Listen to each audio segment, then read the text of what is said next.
The next sutta is 6.6.59. Once when the Exalted One was staying in the brick hall at Nadika, a householder, a wood seller, visited him, saluted and sat down at one side. So seated, the Exalted One said to him, "Maybe, householder, alms are given by your family." "Oh yes, Lord, and in this way too, such monks as are forest monks, almsmen," that means beggar monks, rag wearers, arahants, or men won to the arahant's way, to them, Lord, alms are given by my family. And the Exalted One said, "But surely, householder, it's a hard thing for you, a layman, engrossed in pleasures, encumbered with children, perfumed with kasi sandalwood, decked with flowers and scented oils, merry with silver and gold, to tell which are arahants and which have won to the arahant's way. If a forest-gone monk householder be puffed up, proud, excitable, a mouthy speechifier, forgetful of mindfulness, not self-possessed nor composed, a scatterbrained, uncontrolled in their senses, he on that count is blameworthy. If he be not puffed up, etc., but upright in mindfulness, self-possessed, composed, one-pointed, controlled in faculties, he on that account is praiseworthy.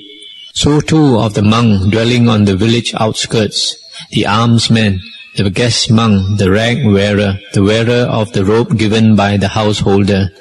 If they be puffed up, uncontrolled in their senses, on that account they are blameworthy. But if on the contrary then they are praiseworthy. Nevertheless, householder, give alms to the Sangha. As you do so, your heart will become tranquil, and tranquil in heart, you will, on the breaking up of the body after death, arise in the good way, the heaven world." And he replied, "I, Lord, henceforth from today will give alms to the Sangha." That's the end of the sutta. You see, this man, he says that his family gives alms food to monks who are arahants, who are forest monks, who are rag wearers, etc. But the Buddha said, as a layman, it's very hard for you to tell who are arahants and who have won to the arahant's way. And the Buddha said, the most sensible thing to see is whether that monk is unmindful or whether he's mindful, whether he's composed or not composed, whether he's controlled in his senses or not controlled in his senses. But nevertheless, the Buddha said, give alms to the Sangha as a whole.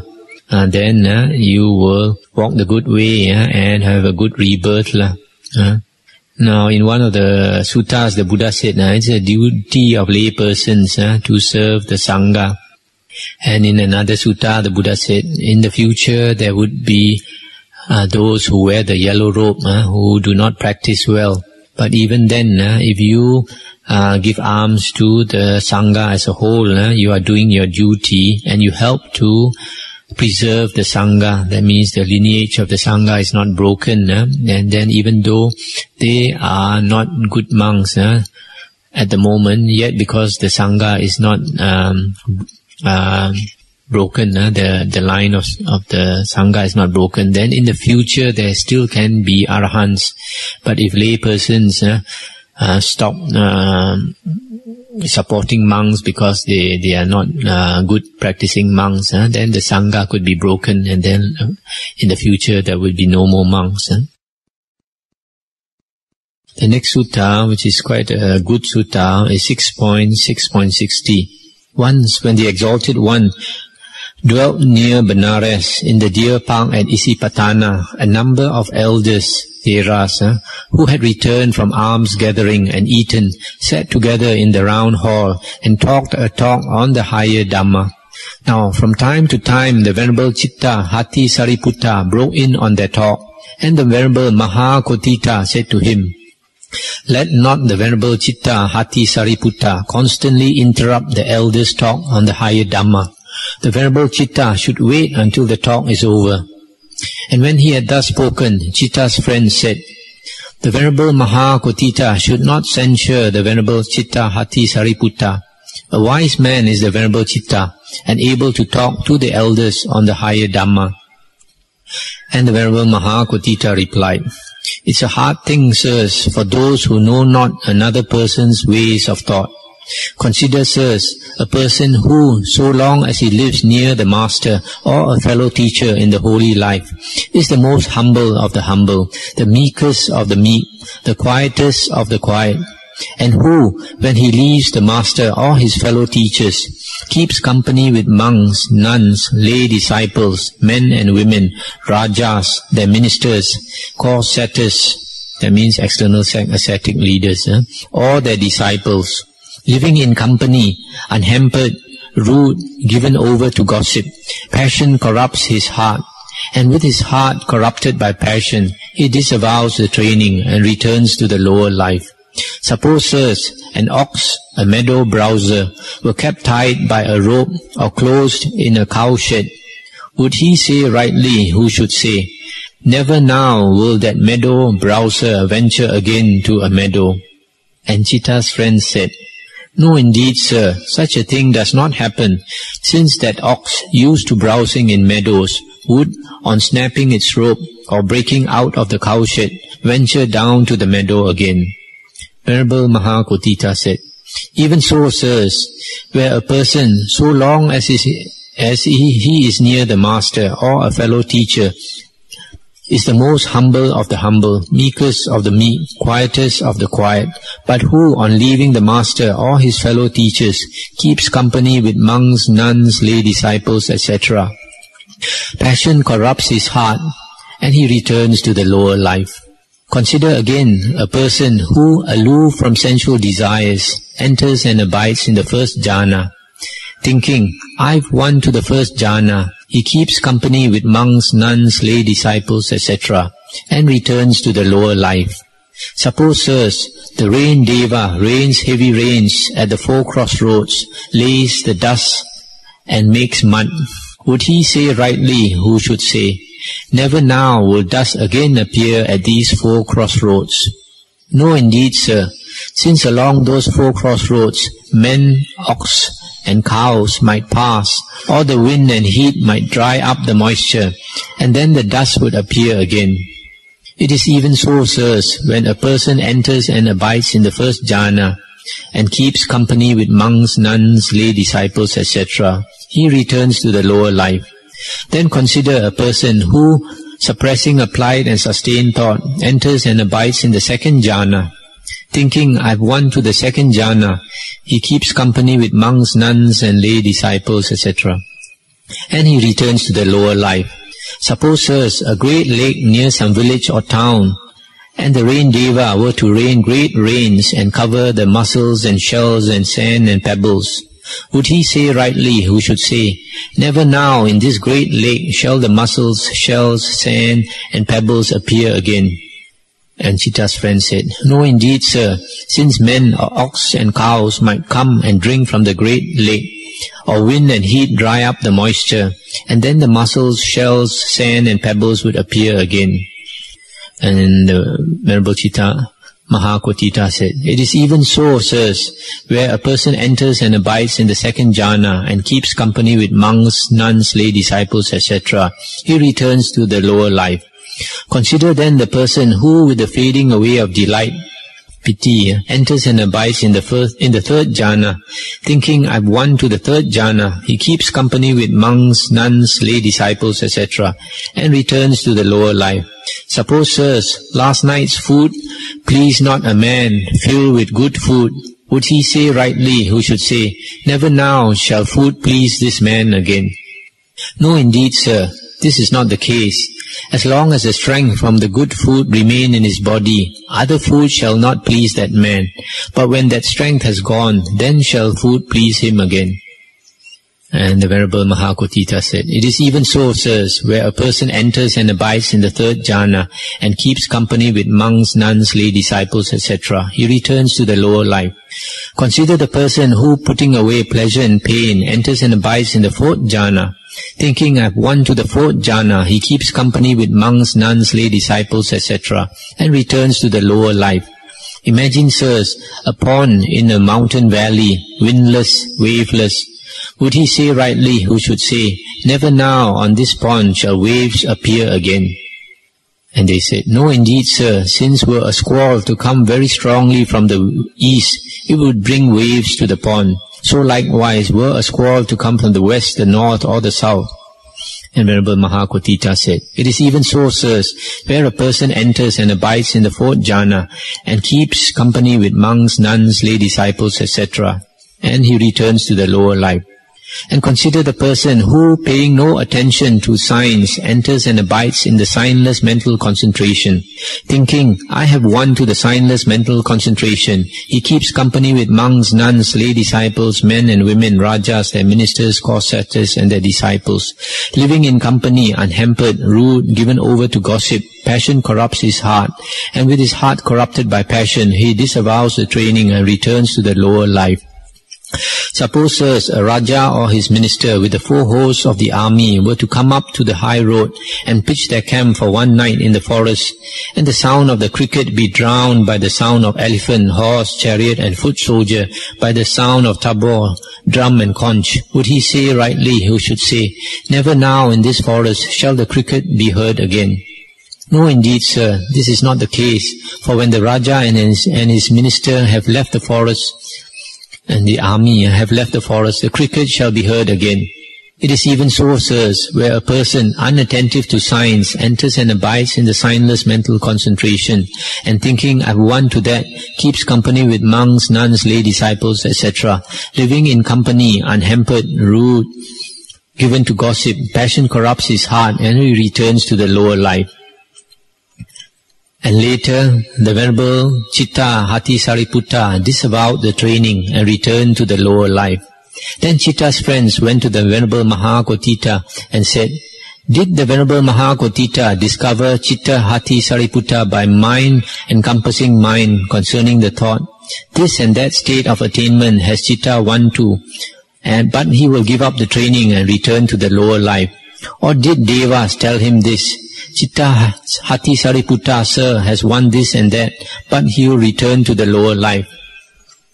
And Venerable Mahakotita said, "Reverend sirs, I discovered it by mind encompassing mind, but Devas also told me." Then the Venerable Chitta's friends approached the Exalted One, saluted him and sat down at one side. And so seated they said to him, "Lord, Chitta Hati Sariputta has won to this and that state of attainment, yet he has disavowed the training and returned to the lower life." And the Buddha said, Chitta monks will before long think of renouncing the worldly life." And not long after, Chitta Hati Sariputta had his hair and beard shaved off, donned the yellow robe, and went forth from the home to the homeless life.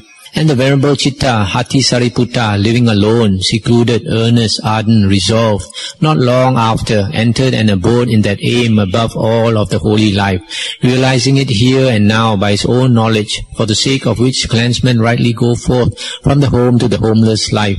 And he knew, birth is destroyed, the holy life is lived, done is what was to be done, there is no more of this to come. And the Venerable Chitta Hati Sariputta was numbered among the Arahants. That's the end of the sutta. This sutta is quite interesting. It shows that a person like the Venerable Chitta, even though he has attained the jhanas, attained even perhaps even this signless concentration, a very still state of mind, and yet he could disrobe because he mixed too much with other people. Because he mixed too much with other people, he talked too much, and then his heart was disturbed, and his mind was disturbed, and he returned to the lay life. But the Venerable Mahakotita, this Arahant, could read his mind. That's why this Venerable Mahakotita gave this warning. And true enough, the Venerable Chitta disrobed. But later the Buddha said he will come back. He will come back as a monk, and Venerable Chitta did come back, and after that he practiced and he attained the Arahanthood. This shows that a person who has won to jhana can still disrobe, and the point here is that seclusion or aloofness is very important for a monk. Even if he stay in a monastery with other monks, he should try not to talk too much, otherwise he will lose his supernormal states like jhana. But you can see, like a person like this Chitta, because he has attained to such a high states of bliss, when he disrobed and he went back to lay life, he could never be happy, because the happiness from lay life is lower than the happiness of the jhanic bliss. So it is quite natural for him, who has already attained jhanic bliss, to renounce and come back to robes again. And the next sutta is 6.6.61. Once when the Exalted One dwelt near Benares in the deer park at Isipatana, a number of elders who returned from alms gathering and eaten sat together in the round hall, and this talk by chance arose. This, sirs, was said by the Exalted One in the way to the beyond in the questions of Metiya. Who knows both ends and does not cling to the middle, him I call a great man. He here has passed beyond the seamstress. And they said, and what, pray, is the first end? What's the second? What's in the middle? And who's the seamstress? I'll just stop here to comment.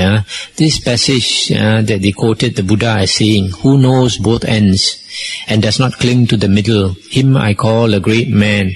He here has passed beyond the seamstress. This was said in a sutta, in the Chakkanipata. In the Chakkanipata, there's a sutta where many Brahmins came to see the Buddha, and they asked questions, many questions.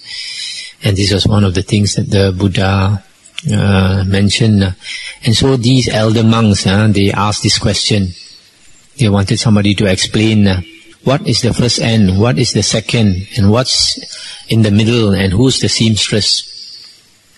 Now after this had been said, one of the monks answered the elders and said, contact, sirs, is the first end, its arising is the second, its ceasing is in the middle, and craving is the seamstress, for craving soars one just to this ever-becoming birth. Indeed, sirs, to this extent a monk knows the knowable, comprehends the comprehensible, and knowing the knowable, comprehending the comprehensible, he makes an end of ill or dukkha here and now. And when he had thus spoken, another monk said, the past is the first end, the future is the second, and present is in the middle, and craving is the seamstress, etc.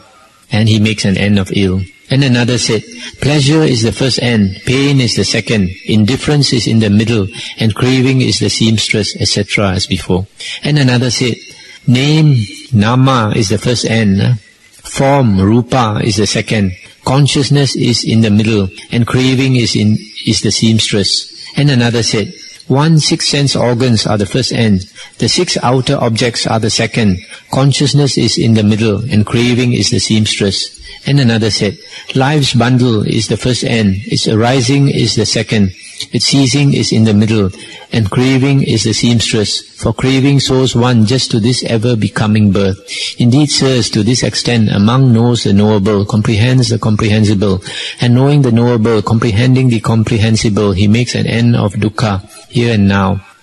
And when he had finished speaking, another monk addressed the elders and said, we have all, reverend sirs, replied as the matter appeared to each one of us. Let us go and visit the Exalted One and tell him.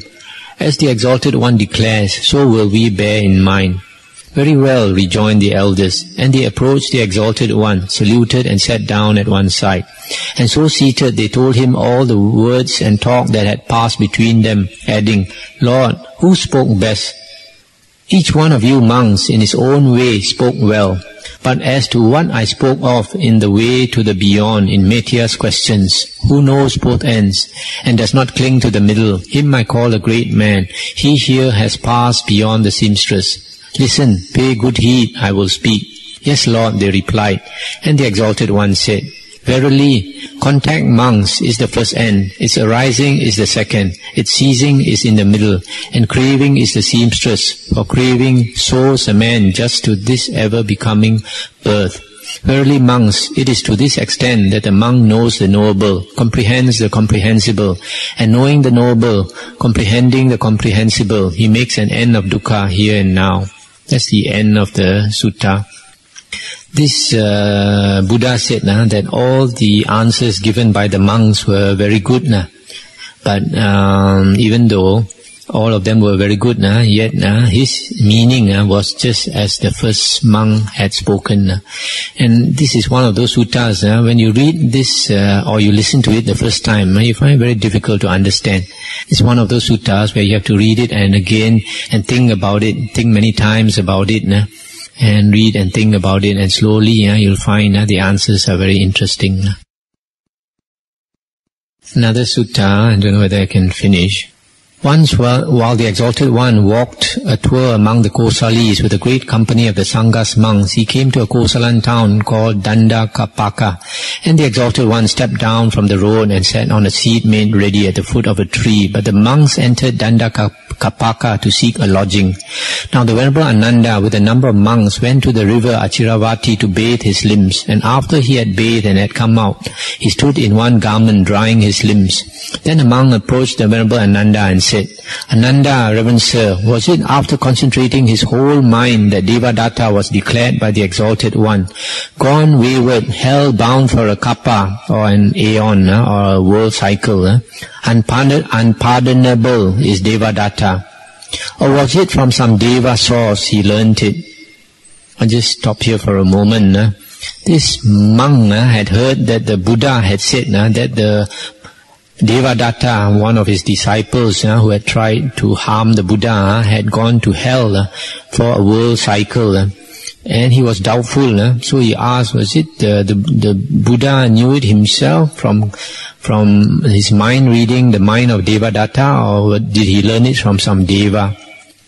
This Devadatta had caused schism in the Sangha, split the Sangha, and tried to kill the Buddha, and later he died. So the Buddha said that he had gone to hell. And then the Venerable Ananda said, it was even as the Exalted One has declared. Now the Venerable Ananda approached the Exalted One, saluted and sat down at one side. And so seated he told the Exalted One all that had occurred. Then the Exalted One said, either Ananda, that monk must be new, not long gone forth, or if an elder, a witless one. How, when I have definitely declared it, can there be an alternative?